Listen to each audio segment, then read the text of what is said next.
우리가 사는 이 세상엔 참 아름다운 말들이 많습니다. 예를 들면 어떤 말들이 있을까요? 언제나 들어도 마음이 훈훈해지고 따뜻해지는 말들, 아름다운 말들 다 아시죠? 사랑해, 미안해, 수고했어, 괜찮아, 힘내, 좋아요. 마음이 안 따뜻해지십니까? 또 하나 추가하고 싶은 말이 있습니다. 우리 신앙인들에겐 아주 의미가 깊은 말이죠. 다들 짐작하시겠지만 감사합니다입니다. 네. 오늘은 추수감사주일입니다. 하나님이 올 한 해 동안 우리에게 베푸신 은혜가 많이 있죠. 우리가 그 은혜를 꼭 기억하고 진심으로 하나님께 감사하면 좋겠습니다. 오늘 본문을 두 파트로 나눠서 살펴봅니다. 첫째, 감사하라. 따라서 합니다. 첫째, 감사하라. 우리 그리스도인들에겐 공통적으로 한 가지 거룩한 소망이 있습니다. 자신의 삶 속에서 하나님의 뜻이 온전히 이루어지는 것입니다. 오늘 성경은 우리를 향한 하나님의 뜻이 무엇인지를 분명히 알려줍니다. 우리 다 같이 본문 말씀 짧은 한 절 한 목소리로 읽겠습니다. 시작. 범사에 감사하라. 이것이 그리스도 예수 안에서 너희를 향하신 하나님의 뜻이니라. 아멘. 원래 성경은 66권은 처음부터 끝까지 다 하나님의 말씀입니다. 창세기부터 요한계시록까지 우리를 향한 하나님의 뜻입니다. 그런데 하나님은 그 가운데서도 하나를 콕 집으십니다. 바로 감사가 하나님의 뜻이라고 하십니다. 흔히 감사는 반응이라고 생각하죠. 감사는 반응이야. 감사할 일이 있을 때 자연스럽게 나오는 반응 말입니다. 물론 틀린 말은 아닙니다. 하지만 감사는 하나님의 명령입니다. 우리가 순종해야 할 하나님의 명령입니다. 혹시 우리 중에 이렇게 외치실 분이 계실지 몰라요. 목사님 다 알아요.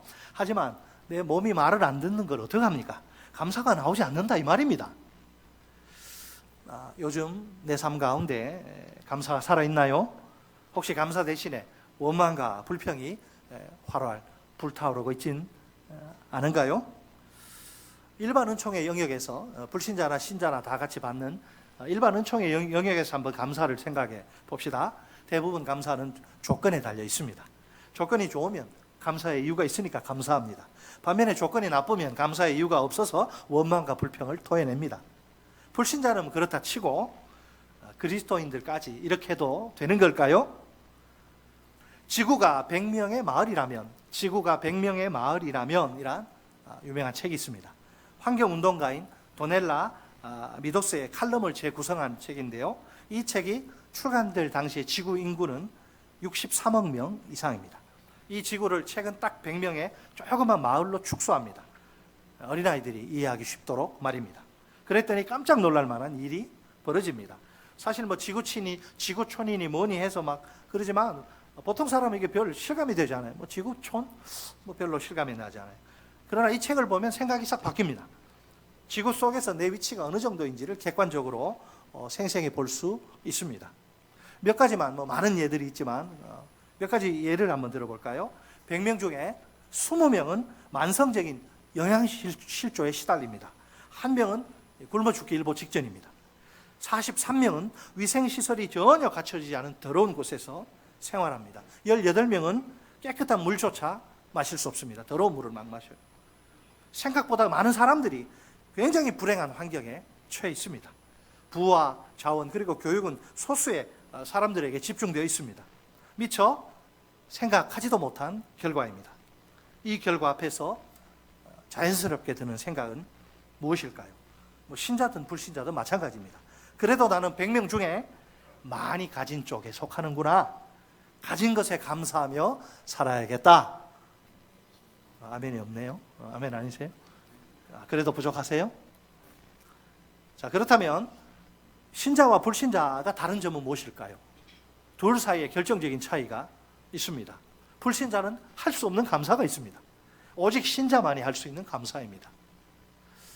둘째, 범사에 감사하라. 따라서 하십니다. 둘째, 범사에 감사하라. 여기서 범사는 모든 일을 가리킵니다. 그죠? 좋은 일이든 나쁜 일이든 가리지 않습니다. 최악의 일도 상관없습니다. 다 포함됩니다. 모든 상황이라고 할 수 있죠. 정확히 말해서 우리가 감사할 수 없을 정도로 나쁜 일은 없습니다. 감사할 수 없을 만큼 나쁜 상황도 없습니다. 최악으로 보여도, 인간의 눈으로는 최악으로 보여도 우리는 감사할 수 있습니다. 아니, 어떻게 우리가 모든 일에, 모든 상황 속에서 감사할 수 있을까요? 우리 인생이 그렇게 호락호락하지 않잖아요. 이 세상에 쉬운 일 하나도 없습니다. 누구나 인생이란 거 얼마나 힘든지 모릅니다. 물론 자기가 제일 힘들다고 하겠지만 그렇게 말할 필요 없어요. 얼마나 인생이 힘든지 몰라요. 물론 살다 보면 감사할 때가 있습니다. 하지만 그렇지 못할 때도 많습니다. 상황이나 환경이 영 아닌 거예요. 내 마음대로 안 되는 거예요. 그런 경우에 원망과 불평이 튀어나오기 쉽죠. 그럼에도 불구하고 우리는 감사해야 합니다. 왜? 그것이 하나님의 뜻이고 하나님의 명령이기 때문에. 솔직히 상황이나 환경 어떻습니까? 결코 믿을 게 못 됩니다. 언제 어떻게 변할지 아무도 몰라요. 주식해서 한날은 그냥 왕창 벌었는데 그 다음날 또 싹 빠져나가고 상황이나 환경은 우리를 아주 잘 속입니다. 우리 뜻대로 이게 움직여 주질 않아요. 그럴지라도 감사하라는 것입니다. 상황이나 환경에 노예가 되어 질질 끌려다니며 그렇게 살지 말라는 겁니다. 누가 보더라도 앞이 캄캄한 상황입니다. 그냥 내 인생 끝난 것 같아요. 한숨이 푹푹 나오고 그래도 감사하라는 것입니다. 애초에 감사하지 못할 상황이나 환경이란 없습니다. 그러니까 조건이 전혀 없는 감사, 따라서 불신자에겐 불가능한 감사입니다. 오늘 본문 1세기 그 본문의 그 수신자인 데살로니가 교회는요, 박해와 핍박의 한복판에 있습니다. 그러다 보니 이런 상황에서 감사한다 절대로 쉽지 않습니다. 유대인들은 바울이 선포한 복음과 기독교를 아주 무차별적으로 공격합니다. 자기들이 믿는 유대교와는 다른 이단이라는 것입니다. 신천지고 그렇다는 거죠. 그들은 시장에 폭력배들을, 깡패들을 동원합니다. 그리스도인들에게 무자비한 테러를 가합니다. 심지어 로마 관원들에게 고소해서 콩밥을 먹게 하고 핍박을 받게 합니다. 설상가상으로 목사, 지도자 바울이 데살로니가를 휙 떠나버립니다. 정치적 상황이 좀 그러니 내가 피해 있겠다. 정치적 상황이 나아지면 내가 꼭 돌아올게. 너희들 버리는 거 아니야. 돌아올게. 약속을 남긴 채 말입니다. 안타깝게도 바울이 그 약속 지킵니까? 못 지킵니까? 못 지켜요. 못 지킵니다. 성도들 사이에 바울에 대해서 별의별 말들이 돌아다니지 않을까요? 한국교회 목사들 향해서 성도들이 별의별 말을 다 하는 것처럼 별의별 말이 바울에게 물어보지도 않고, 야, 바울 참 너무하네. 자기 혼자만 살려고 우리를 버려두고 도망을 가? 아무리 힘들어도 그렇지 어떻게 목자가 양들을 내팽개치고 달아날 수 있어? 바울이라는 인간 그렇게 안 봤는데 이런 식으로 뒤통수를 후려치다니. 야, 세상에 정말 믿을 사람 아무도 없네. 이제는 더 이상 그 어떤 목자에게도 정 따윈 주지 않을래? 바울을 향한 원망과 앞날에 대한 두려움이 그들을 지배합니다. 이제 앞으로 그들은 어떻게 되는 걸까요? 비록 현실이 그들을 속일지라도 그들은 감사해야 합니다. 그것이 그들을 향한 하나님의 뜻이기 때문입니다. 이제 한 가지 중요한 질문을 던져야 할 시간입니다. 어떤 질문일까요? 어떻게 우리가 how to, 머리로는 이게 그래 하나님의 뜻이니까, 근데 이게 마음으로 잘 이게 동의가 안 되죠. 어떻게 우리가 범사에 모든 상황에서 감사할 수 있을까요? 그 비결은 하나님의 주권과 섭리에 대한 믿음입니다. 따라서 하십니다. 그 비결은 하나님의 주권과 섭리에 대한 믿음이다. 아멘. 우리 다 같이 로마서 8장 28절 말씀을 한 목소리로 읽겠습니다. 시작. 우리가 알거니와 하나님을 사랑하는 자 곧 그의 뜻대로 부르심을 입은 자들에게는 모든 것이 합력하여 선을 이루느니라. 아멘. 우리가 믿는 하나님 어떤 분이라? 합력하여 선을 이루는 분이십니다. 놀라운 은혜가 아닐 수 없습니다. 하나님이 먼저 우리를 사랑하십니다. 그 사랑에 대해 우리도 마땅히 반응해야 합니다. 우리 존재 전체를 총동원해 응답해야 합니다. 우리 역시 하나님을 사랑해야 합니다. 하나님을 사랑하는 자에겐 별명이 있습니다. 로마서 8장 28절에 보듯이 그것은 그의 뜻대로, 하나님의 뜻대로 부르심을 입은 자입니다. 하나님을 사랑합니다. 그러면 그 사람이 어떻게 사랑할 수 있느냐? 하나님의 뜻대로 부르심을 받았기 때문에 그런 거예요. 아무나 하나님의 사랑을 받을 수 있는 게 아닙니다.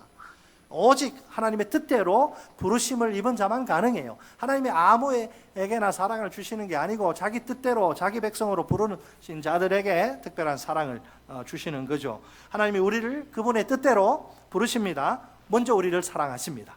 이 사랑을 깨달은 우리도 가만히 있을 수 없죠. 그래서 전인격을 총동원해 하나님을 사랑합니다.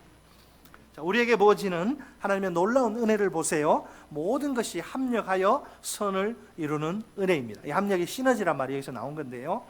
여기서 모든 것은 무엇을 가리킬까요? 1차적으로 8장 18절에 나오는 현재 고난, 예수 믿는 것 때문에 당하는 핍박, 고난, 박해, 이게 모든 게시고, 칼빈은요 이것을 뭐라고 하냐면 역경 혹은 십자가라고 부릅니다. 2차적으로는 이게 말 그대로 모든 것이에요. 성도인 우리 삶 가운데 일어나는 모든 것, 모든 일. 자, 합력하다, 이건 돕다 혹은 유익을 주다, 이런 의미인데 8장 35절에 비추어 이해해야 합니다. 8장 35절에 뭐가 나오냐면 누가 우리를 그리스도의 사랑에서 끊으리요, 환난이나 곤고나 박해나 기근이나 적신이나 위험이나 칼이랴. 자, 이게 뭐가 나와요? 환난, 곤고, 박해, 기근, 적신, 위험, 칼. 이게 뭐예요? 모든 거. 모든 거 이게 다 들어가는 거죠. 얼마나 무시무시하고 끔찍한 경험일까요? 가장 고통스럽고 해가 되는 일이에요.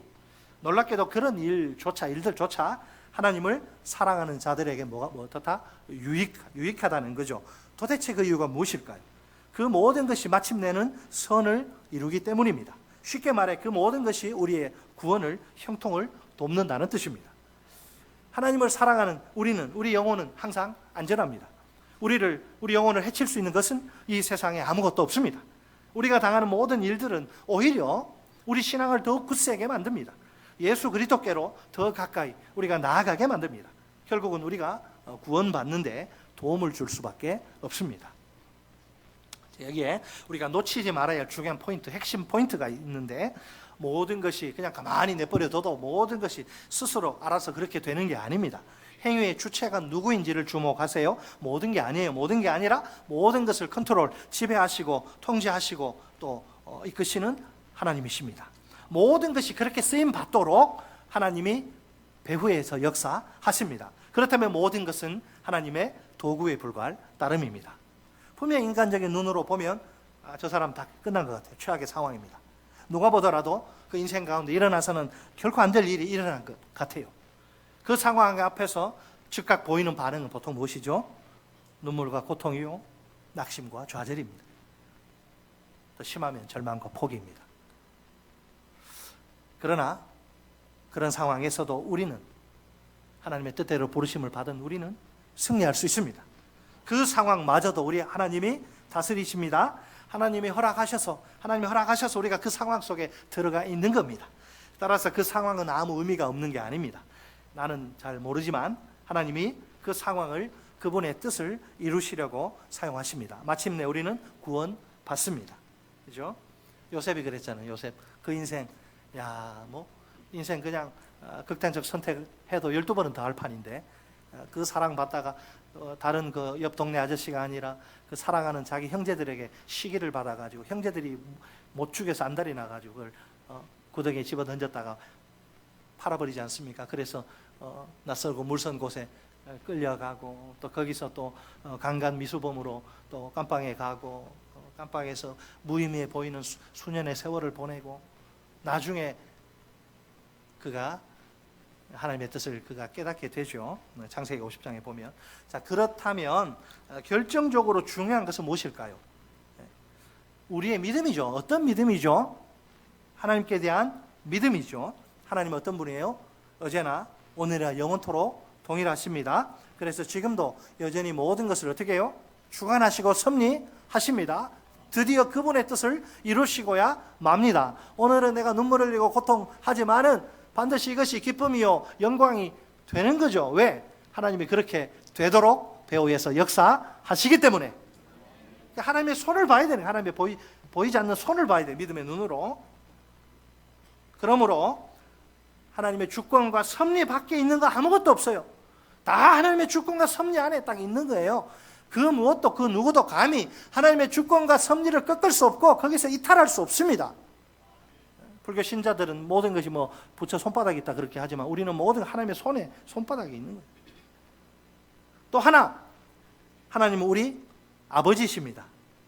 아버지가 자녀들을 막 골탕 먹이고 괴롭히고 못 살게 굴고 막 불행에 빠뜨린 그런 아버지 보셨나요? 없죠. 정상이라면 그럴 수 없죠. 그러면 우리 하나님도 아버지잖아요. 우리가 아버지 두 분이잖아요. 육신의 아버지가 있고 영의 아버지가 계시죠. 우리 하나님은 어떤 아버지신가요? 여러분이 믿는 하나님이 여러분이 어떤 아빠예요? 언제나 내게 한없이 참 좋으신 아빠십니다. 따라서 하십니다. 하나님은 언제나 내게 한없이 참 좋으신 아빠다. 아람어 아빠인데요. 우리 한국말하고 비슷해요. 아빠, 이게 아람어인데 그게 아빠, 우리 친근한 어린아이 언어예요. 그게 아바 아버지 할 때 아바가. 여러분, 이것이야말로 우리가 알아야 할 가장 기본적인 진리입니다. 동시에 가장 중요한 진리입니다. 하나님 아버지가 내게 한없이 좋은 아빠, 내 행복을 원하시고 내가 잘 되기를 바라신 그 믿음만 있으면 어떤 고난도 다 이겨낼 수 있습니다. 자, 이런 찬양이 있죠. 좋으신 하나님, 좋으신 하나님, 참 좋으신 나의 하나님. 영어 가사가 더 실감이 납니다. 영어 가사 God is so good. God is so good. God is so good. He's so good to me. 내게 항상 선한 의도를 가진 하나님이십니다. 그분께 악한 의도란 나를 괴롭히고 골탕 먹이고 못 살게 하고 막 불행에 빠뜨리고 그런 악한 의도란 눈꼽만큼도 없습니다. 그 이유는 오직 하나, 하나님이 내 좋으신 아빠라서 그런 줄 믿으시기 바랍니다. 단 한 번도 하나님은 좋으신 아버지시기를 포기하신 적이 없어요. 단 한순간도 1분 1초라도 그 선하심을 우리에게서 내게서 거두신 적도 없습니다. 우리 다 같이 마태복음 7장 9절로 11절 말씀을 한 목소리로 읽겠습니다. 시작. 너희 중에 누가 아들이 떡을 달라 하는데 돌을 주며 생선을 달라 하는데 뱀을 줄 사람이 있겠느냐? 너희가 악한 자라도 좋은 것으로 자식에게 줄 알거든 하물며 하늘에 계신 너희 아버지께서 구하는 자에게 좋은 것으로 주시지 않겠느냐. 아멘. 배가 고픈 아들이 아버지에게 떡을 달라고 합니다. 당연히 아버지는 뭘 줘요? 그래, 이거 먹어라. 떡을 주죠. 사랑하니까. 이번에는 아버지에게 생선을 달라고 합니다. 틀림없이 아버지는 사랑하니까 생선을 줍니다. 이 세상 모든 아버지의 공통 반응이죠. 비록 악한 아버지라도 자기 자식에게는 이렇게 좋은 것을 줍니다. 과연 내 하늘 아버지는 어떠실까요? 내 하늘 아버지, 악한 아버지가 아니라 최고로 좋으신 아버지십니다. 그러니까 구하는 자식이 내게 나쁜 것을 던져주실 리가 없습니다. 반드시 좋은 것만 주십니다. 믿으시기 바랍니다. 뭐니 해도 제일 좋은 것은 하나님 아버지의 아빠의 사랑입니다. 로마서 5장 8절 말씀입니다. 우리가 아직 죄인 되었을 때에 그리스도께서 우리를 위하여 죽으심으로 하나님께서 우리에 대한 자기의 사랑을 확증하셨느니라. 아멘. 여기 우리가 세상 사람들 눈에 어떻게 비칠지 모르지만 우리가 한 사람, 하나님이 우리 여기 모인 한 사람 한 사람을 얼마나 사랑하시길래, 끔찍히 사랑하시길래 자기 아들 예수님을 대신 죽이실까요? 죄인인 내가 아닌가요? 나는 내 죄 때문에 죽어 지옥 형벌 받아야 마땅한 자입니다. 하나님의 이 사랑 받을 자격이나 가치가 전혀 없는 거예요. 그런데 이런 죄인인 나를 살리시려고 자기 아들을 죽이시다니요. 세상에 이런 법이 어디 있나요? 그 누구도 이해할 수 없는 하늘의 사랑, 초월의 사랑입니다. 도대체 하나님이 이렇게까지 하시는 이유가 무엇일까요? 궁금하지 않으세요? 내가 특별하고 소중한 자기 아들, 딸이라서 그래요. 내 부끄러운 고백입니다. 내가 하나님 앞에 설 때마다 이런 고백을 하게 되는데요. 나는 참 못난 아들인데, 나는 진짜 한심한 딸인데, 그 큰 사랑 받을 자격이나 가치가 도무지 없는데, 그냥 내치셔도 아무 할 말이 없는데, 그러나 하나님의 생각은 다릅니다. 나는 네가 좀 못났어도 괜찮다. 참 한심해도 아무 상관없다. 너는 누가 뭐래도 내 사랑하는 아들, 내 사랑하는 딸이다. 천지는 변해도 이 사실만큼은 절대로 변하지 않는다. 사랑하는 내 아들아, 내 딸아, 이 사랑을 확실히 믿으렴. 내 인생 가운데 화창한 날만 있는 게 아닙니다. 폭풍우가 사납게 휘몰아치는 칠흑 같은 어둠의 날도 있습니다. 무엇을 어떻게 해야 할지 몰라 답답하고 괴롭죠. 고통과 절망의 깊은 한숨만 푹푹 나옵니다. 그렇지만 그 최악의 상황에서도 우리는 승리할 수 있습니다. 합력하여 선을 이루시는 하나님이 지금도 살아 계십니다. 내 인생을 그 놀라운 능력으로 주관하십니다. 누구도 헤아릴 수 없는 그 신비한 지혜로 섭리하십니다. 내 삶을 구성하는 모든 단편들, 모든 조각들이 하나님의 뜻을 이루는 도구입니다. 좋은 것이나 나쁜 것이나 가리지 않습니다. 모든 것이 내게 유익하도록, 선이 되도록 하나님이 역사하십니다. 이 하나님이 나의 좋은 아버지, 나의 아빠입니다. 사랑하는 성도 여러분, 오늘 우리는 언제나 항상 늘 우리는 범사에 감사할 수 있습니다. 감사의 이유는 오직 나를 사랑하시는 한 분, 하나님 아버지 때문입니다. 이 참 좋으신 아버지 하나님을 일평생 변함없이 신뢰합시다. 내 아버지 하나님의 그 주권과 섭리를 항상 믿음으로 바라봅시다. 이것이 모든 상황 속에서 범사에 감사할 수 있는 비결입니다. 범사에 감사하는 것, 우리를 향한 하나님의 뜻입니다.